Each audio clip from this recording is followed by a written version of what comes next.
God is moving in powerful ways through the Smalley Gibson family. Please welcome my friend Michael Gibson.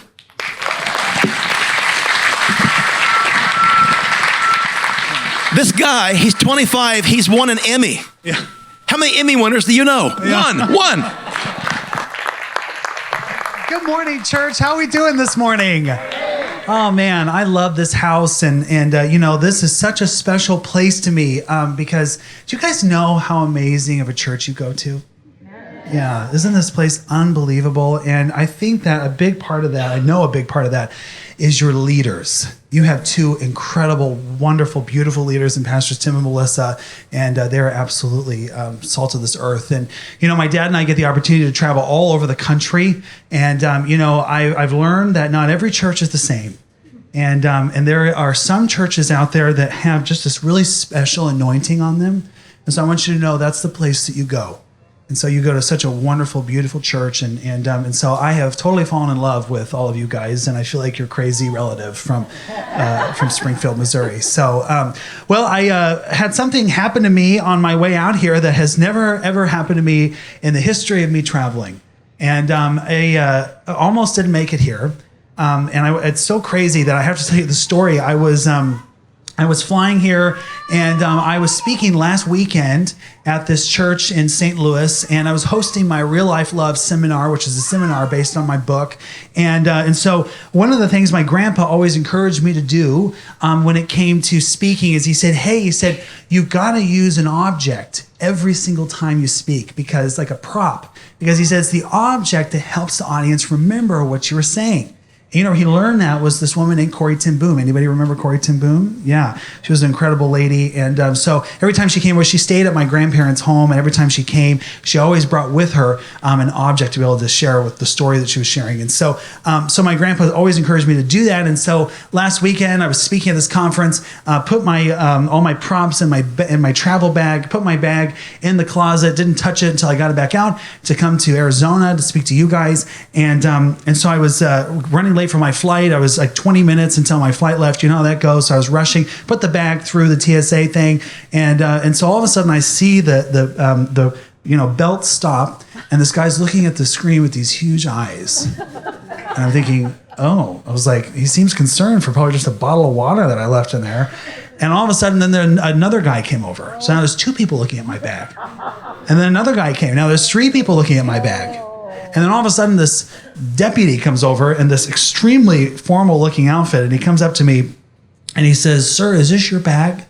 And I said, "Yes." And he goes, "I'm going to need you to come with me." I thought, uh-oh. And so we get to this private, screening room, and so he puts my bag on the table, and he goes, "Before we go through this bag, is there anything you'd like to say first?" I thought, what is in this bag? And so he starts going through it, and he pulls out this huge metal spike, this big metal nail that I use to talk about forgiveness, because Jesus on the cross. And he also pulled out this giant can of silly string, which I call my anger can, and a 6-foot rope. And he says, "Young man," he says, "you do realize that this is a serious offense, right? Federal offense." And I said, there's a perfectly explainable reason for all of this. I said, "I'm a speaker, and I'm actually traveling to go speak somewhere in Phoenix." And he goes, "Okay." He said, "You do know what this looks like, right?" And I said, "Yes, I do." And I said, "I'm very, very sorry, but I was like trying to put my stuff back." He said, No, you can't take that stuff." And so I took it away from me. And so I was almost arrested on my way to come speak here. And so, but I am so happy to be able to be here and not somewhere, not in the slammer, as my grandma would say. And so I am just thrilled and honored. I want to speak to you today about something that I believe is going to change your life, because it changed my life. And so I want to encourage you this morning to really lean in, and I want to encourage you to really begin to think about this, and to really begin to think how this can change your life. And I believe that if you really take what we're going to talk about to heart today, you're going to walk out of here a changed person.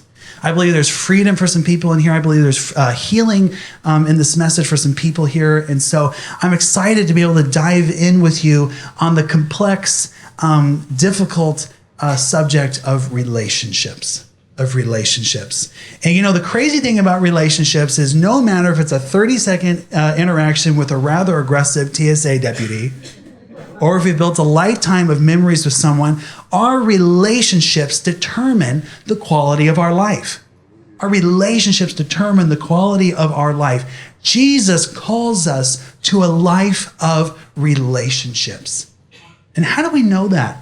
Well, as I was doing the biblical research for my book, Real Life Love, I came across this passage that I had read probably a million times, and that you've probably read a million times too. And after I read it, it totally had a new meaning for me.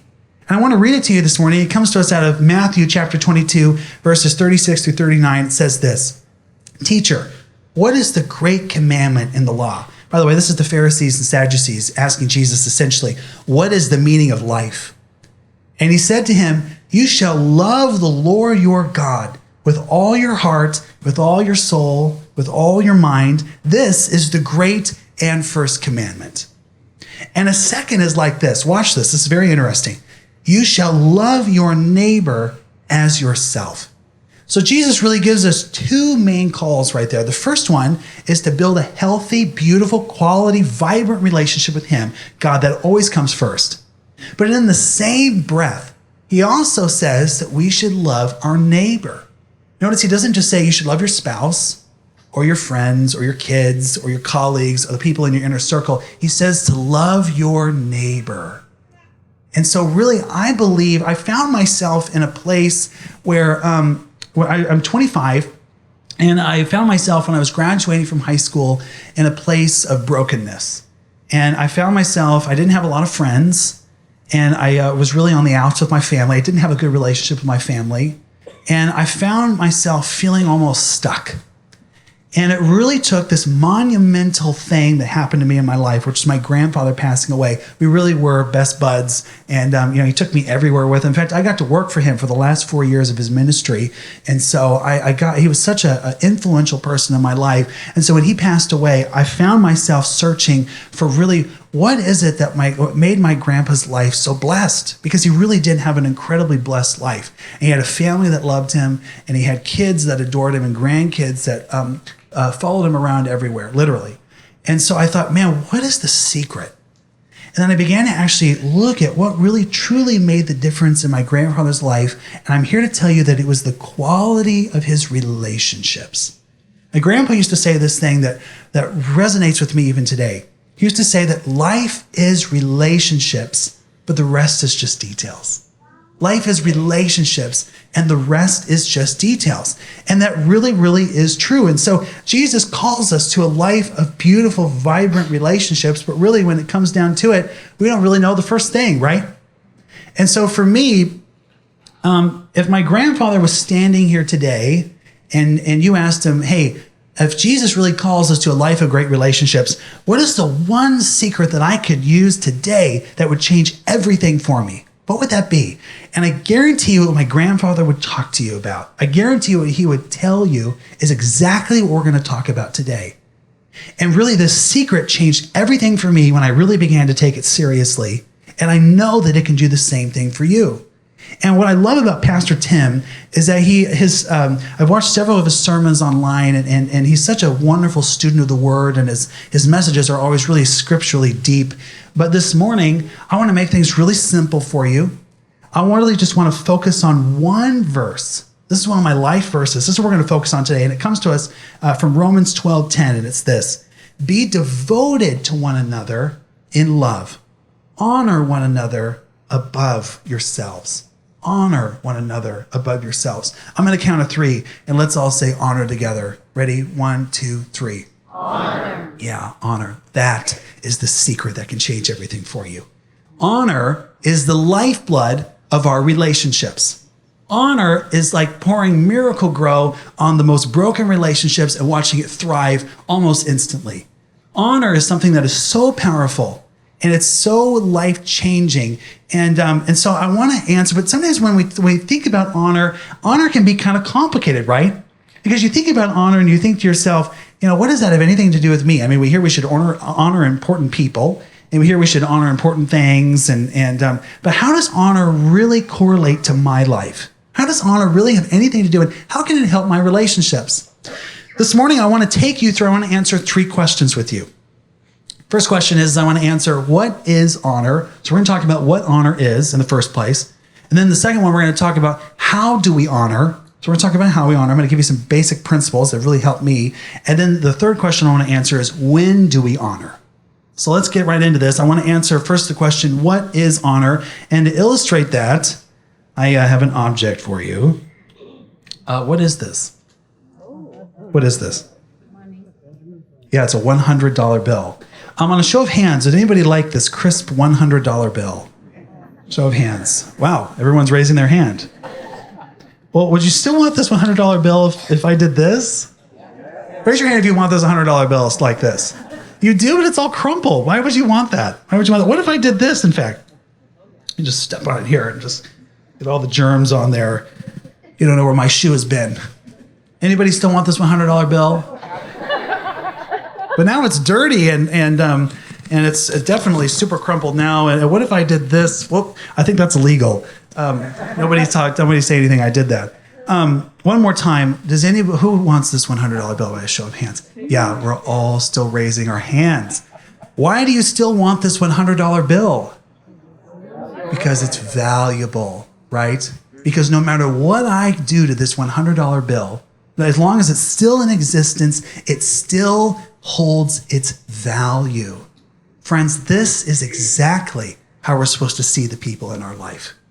Because if you think about it, each and every single one of us have tremendously high value.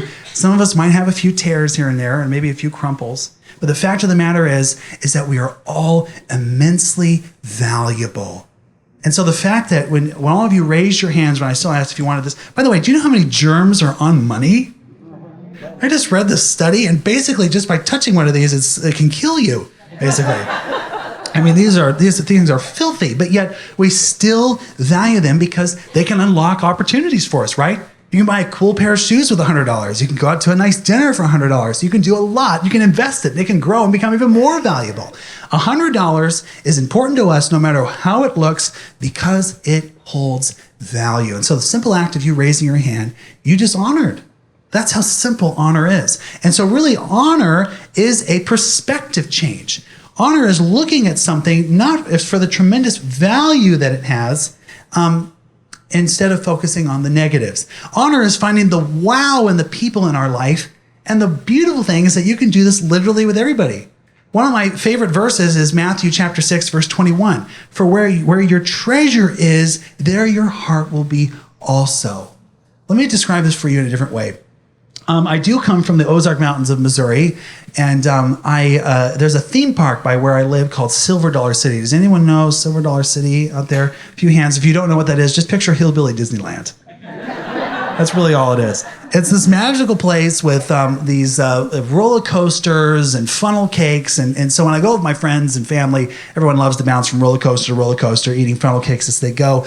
But one of my most favorite things at Silver Dollar City is way off the beaten path. It's kind of nerdy.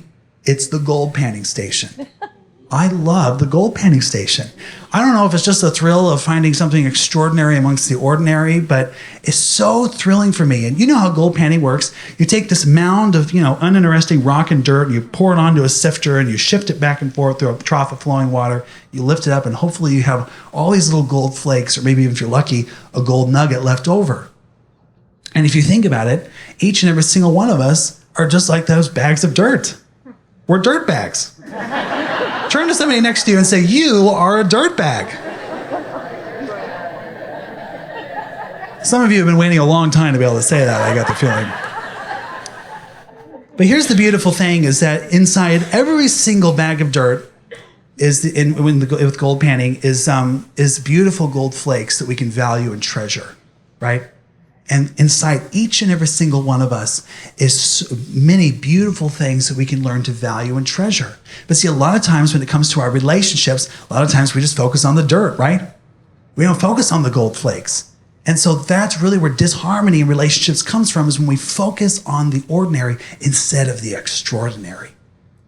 And so for me, when I first began to do that, when I first began to look at that, it changed everything for me. And so, I know that that's a good idea, and you're probably saying to yourself, Michael, I like that, but how do I actually begin to do that? It's really by treasure hunting.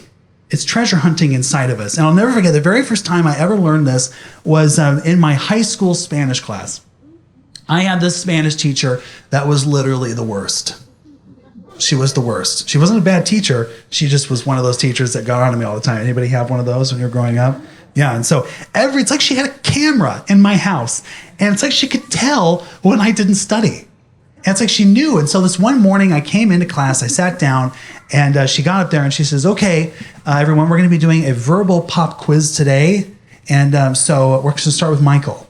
And I thought, ugh. And so I get up there and, question after question, she starts berating me. And I couldn't get one answer right. I was humiliated. And so I was hurt. And so after the class, I was like, you know what? I'm going to do something about this. And so I ran up to the principal's office and I decided to become a martyr. And I was like, I am going to get this woman fired if it's the last thing I do. So I marched into my principal's office and I started telling her all the horrible things this woman had done to me. And I just started going after her, and I could see slowly she started backing away from me. And but my principal said something really wise. She said, Michael, she said, I can tell you're really upset. And so why don't you go take an extra long lunch break and we can talk about this when you get back. So I said, fine. So I rushed out of there, and I noticed I had a text from my grandpa inviting me to have lunch with him at his favorite Mexican place. How ironic, I thought to myself. And so I got into the car, and the whole way there, I was practicing my best Celebrity Apprentice style. You're fired, because I was hoping my principal was going to give me the honors of firing her myself. And so I get to the restaurant, I see my grandpa, he's sitting there all happy, and he goes, hey, how's it going?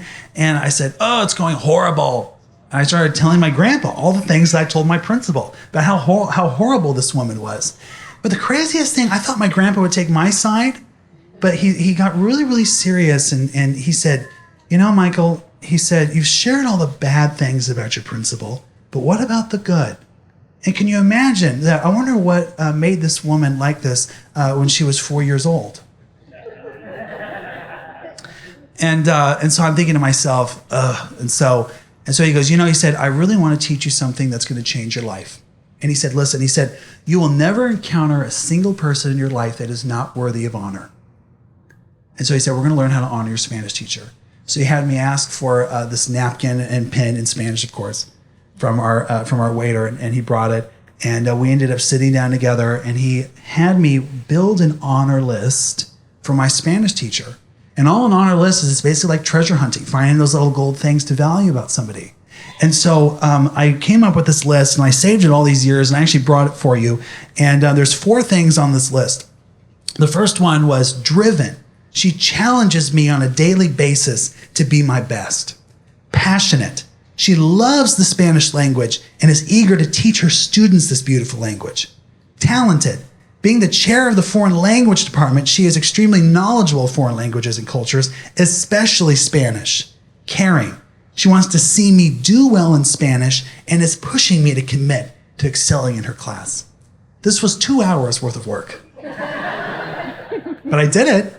And I came to the other side and I said to my grandpa, Grandpa, this silly demonstration is really cute, but I don't really know how this is going to help me. And he goes, it will in time.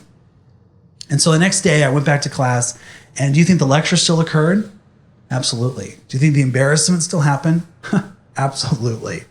But the craziest thing started happening is that whenever she would do these things to me that once really humiliated me and hurt my feelings, suddenly they were almost endearing. And suddenly they were almost valuable to me. I remember thinking, maybe the reason why she's pushing me so hard as a student is because she actually sees the potential in me as a student. And so then I kind of, her lectures would, fire me up and make me more excited about school. And I remember thinking, whoa, never had a thought like that before. And so as the weeks and months went on, the end of the school year arrived, and my teacher announced to my class that she was retiring. And so as a gift, I brought my honor list up to her, and I said, hey, I just want you to know how much this class has meant to me. And she said, it has? I said, it really, really has. And I said, I made a list of all the ways you've impacted me in my life, and I just want to say thank you. And big tears welled up in her eyes and she started crying. And she said, wow, a student has never done something like this for me before. And the crazy thing is that when I released this book a few weeks ago, she was one of the first people to email me and said, hey, congratulations, so excited for you and this new endeavor. Just want you to know I hope I bought the first copy of the book, and God bless you and everything you're doing. And I thought a relationship that was as stale as it could be, and a relationship that was torturous to me and was miserable, I never thought would ever find any ounce of harmony, became one of my most special relationships from my high school days and from my childhood. And it all was because of a perspective change and really digging into truly what honor is. And so that's the power of really looking at people with the value that they have and the value that they place. And while we're on the topic of honor lists, I just want to ask you a question, because I believe that that part of the reason why we don't have great. Did you know that the divorce rate is hovering around 60% right now? 60%. I mean, 60% of marriages are ending. Why? I think it's because of two reasons. And before we move on from the honor list, I just want to ask you a question. I want to ask you the question, do you love yourself? Do you love yourself? That's a really, really good question. In fact, I was just in Philadelphia speaking a few weeks ago, and I was in the Apple store shopping for a new iPhone, and they were demonstrating, the new iPhone, whatever. And they were showing me, how it had this cool front-facing camera, and this guy was doing this demonstration, and he said, this is perfect for vlogging. And I said, no, that's great, because I vlog from time to time.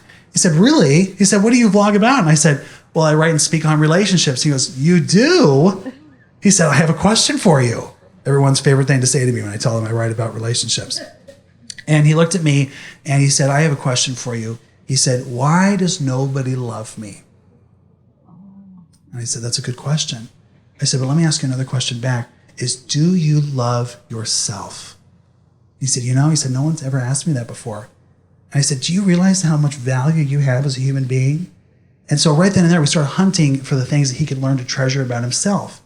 And, my friend and mentor, Dr. Les Parrott, he wrote this book called Saving Your Marriage Before It Starts. And he's out of Seattle Pacific University. And he teaches this class there called Relationships 101. What a class, right? And so he has college students, and he teaches them really the core fundamentals of what makes a healthy, vibrant relationship. And he says this class is probably the most unique class you'll ever have, because everybody gets an A. My favorite type of class. He said everybody gets an A. He said you're not going to have to write notes the entire time. You're not going to take a single quiz, no exams, no homework. You get out of this class what you want.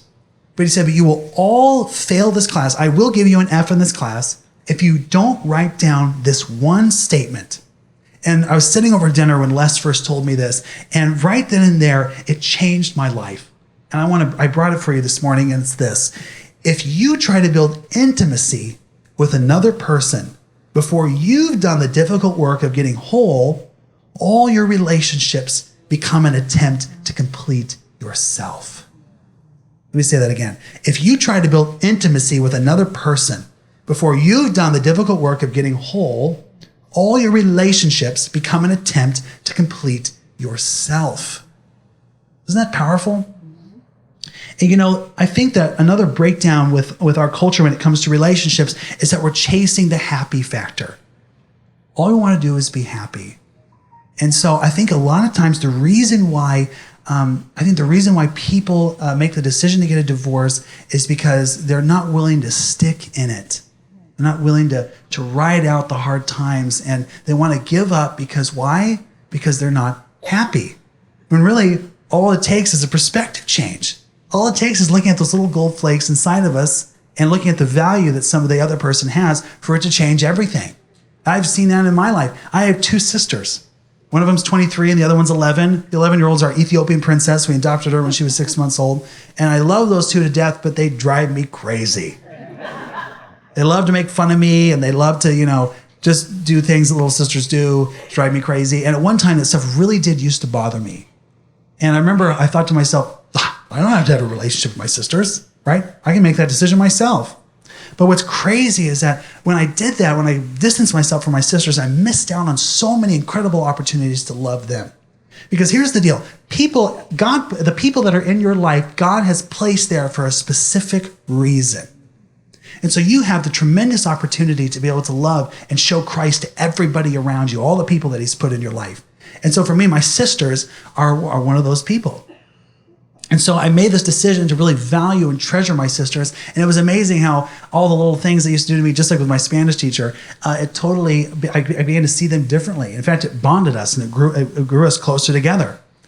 And so here's the deal. I want to answer the question, our last and final question, which is, when do we honor? When do we honor? And the simple answer to that question is every single day. Every single day, we have the opportunity to be able to choose to honor someone or choose not to. It's as simple as that. And I'll never forget when I saw this in real life was when I climbed my very first ever 14er mountain with these two newlywed friends of mine. Does anyone know what a 14er is? Anybody? If it's a mountain over 14,000 feet. So it's halfway up to Mount Everest. And I remember I thought to myself, I don't even know how I get myself into these types of things, but I called my friends and I said, hey, I've always wanted to hike one of those 14ers. The real secret is I've always wanted to climb Mount Everest until I climbed the 14er. And so they said, yeah, actually, we're doing one in a few weeks. Why don't you come on out? And so I thought, great. And so I landed, and I'm actually single. And so it was from the minute I landed, they picked me up from the car, and they were all over each other. I was like, oh, this is going to be a long weekend.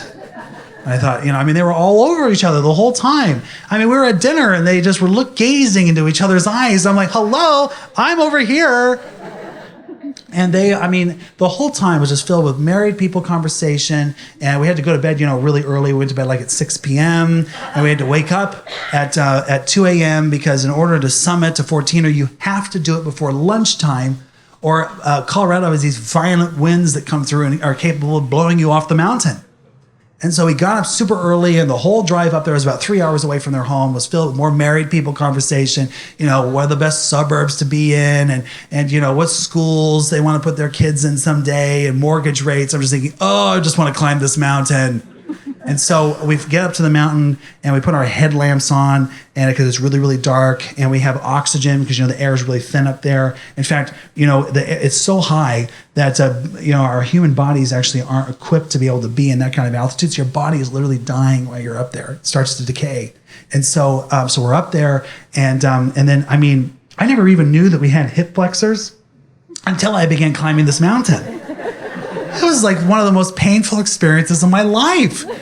I was like, I made a video with my cell phone. And I was like, if I was to my mom and dad, I said, if you guys ever find this, I just want you to know that I love you, because I didn't think I was going to be able to get off this mountain. And so we get up to the summit, and we take in the literally breathtaking view.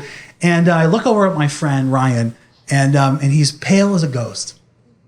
And I looked at him and I said, hey, what's wrong? And he grips his stomach and he goes, I think I got altitude sickness. And he's like, I don't have the energy to get down. And I realized we can't call 911 because the air's too thin up there, even for a chopper to get up there. And so me and his wife had to literally carry him down the mountain together. And we get back to the car. We're all just dead tired. Exhausted. And all of a sudden, him and his wife reach for the passenger door at the same time. And they both look at each other. And Ryan says to his wife, I'm not driving. And she goes, well, I'm not driving. I look at him and think, well, this is interesting. And so all of a sudden, Lindsay says to Ryan, she says, hey, she goes, can't you just man up? What does every guy do when we hear that? We think, oh, fine. So he goes around and he climbs into the driver's door, and we start driving down that Titan Mountain Pass, and I'm asleep in the back, totally dead tired. All of a sudden I wake up, and my friend Lindsay is screaming bloody murder. And I look, and our car is pitching off the side of the mountain. And I'm thinking, I am not dying with these two. And so I'm in the back trying to make sure, I can balance the car so it can stay up. And my friend Ryan's kind of sloped over. And so she screams again. The car moves, and he jolts awake. And he had fallen asleep at the wheel. And so, we get out, and thank goodness, the car was still up there far enough. We could get it back up and started driving down again. And these two get into the worst fight of their marriage so far. They're fighting back and forth. In fact, I was like, wow, these two are actually a little more enjoyable like this.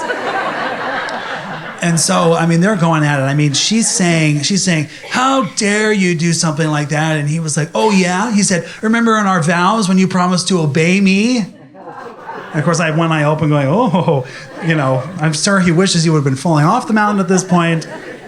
And so these two are fighting the whole way down. And then all of a sudden, the car gets extremely quiet. And it gets quieter than it has been the entire trip. And Ryan's looking out the windshield, the front windshield, and Lindsay's looking out the passenger window, and they're not speaking to each other. And this goes on for quite a bit when my friend Ryan looks over at Lindsay and says, do you think that we're going to make it? And Lindsay looked back at him, and she said something that I'll never forget. She goes, Ryan, she said, there is nothing you could do that could ever make me stop loving you. There's nothing you could do that could ever make me stop loving you. I thought, that's great. And so afterwards, we're sitting at lunch, and I said, what you said to Ryan, I said, that really, really meant the world to me. I said, why don't you ever come up with something like that? And she goes, my parents used to watch these videos called Hidden Keys to Loving Relationships with some guy named Gary Smalley. I'm thinking, oh, really? I said, that's interesting. And she goes, yeah. She said, my parents used to make us do the craziest thing. They used to make us write these lists about things we could cherish about one another. And I remember doing that with my siblings and my friends and everybody in my life. And so when I got married, I had Ryan and I do that right before we said I do. And she said, I realized that my husband is so incredibly valuable to me that there is nothing he could say, there's nothing that he could do that we can't get through. And so, I love that part of that verse, Romans 12:10, and I love the way the NIV puts it, where it says, be devoted to one another in love. Honoring relationships are devoted relationships.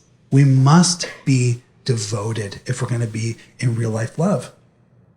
And so that was such a beautiful example to me of how we're supposed to see the people in our life. Because can you imagine the safety that sentence would bring? I had a friend recently call me after reading my book, and she's a professor at one of the world's largest universities. And she said, I was reading your book, and I said that to my daughter, and my daughter literally started bursting in tears. And she said, I didn't know that's how you felt about me. And so what's just amazing is that when we're able to truly honor and make the decision to stay committed, it's amazing how that bonds us together, and it forms a really special relationship. And so as I close this morning, I just have been thinking and praying for you guys, and I realize that there's probably some people in this room this morning that are probably on their last leg in their marriage. I don't know what you've been through. I know that we all carry some serious wounds from the past, and I want you to know that there is hope for you this morning. There is hope for you this morning. I believe that. I believe that honor can change your relationships. I don't know if maybe you're in a tough spot with your kids or maybe with a colleague at work, but I believe that by simply making the perspective change to honor can change everything for you. And so I never miss an opportunity to do this every time I take the stage anywhere, is I always love to pray a blessing over each and every single person. Because here's the deal. Our country is under serious attack with our relationships, right? And I realized that one of the enemy's biggest tools is if he can eliminate the family, he eliminates the heart of our culture, right? And so I believe that that we're under attack in our relationships. And so I just want to spend some time praying a blessing over you this morning. And so let's all bow our heads and close our eyes, and let's pray together. Heavenly Father, I thank you for the amazing, wonderful, beautiful people of Crossroads Church, Lord. I pray that no matter what the circumstances that people are facing this morning in regards to their relationships, I pray that you breathe life into those broken relationships this morning, Lord. I pray that we can walk away from this place with a firm foundation of honor, and that we can look to every single relationship that we ever get to be in, the ones that are a lifetime, the ones that maybe are just 5 seconds. And I pray that you give us the courage, and I pray that you give us the tenacity to be able to honor no matter what. And Lord, I just pray that you allow the people of Crossroads Church to be a beacon to this community and to the world, to the city of Phoenix. And I just pray that you send us out with refreshed love. And I thank you so much. And we ask all these things in your mighty, powerful name of Jesus. Amen. Thank you, guys.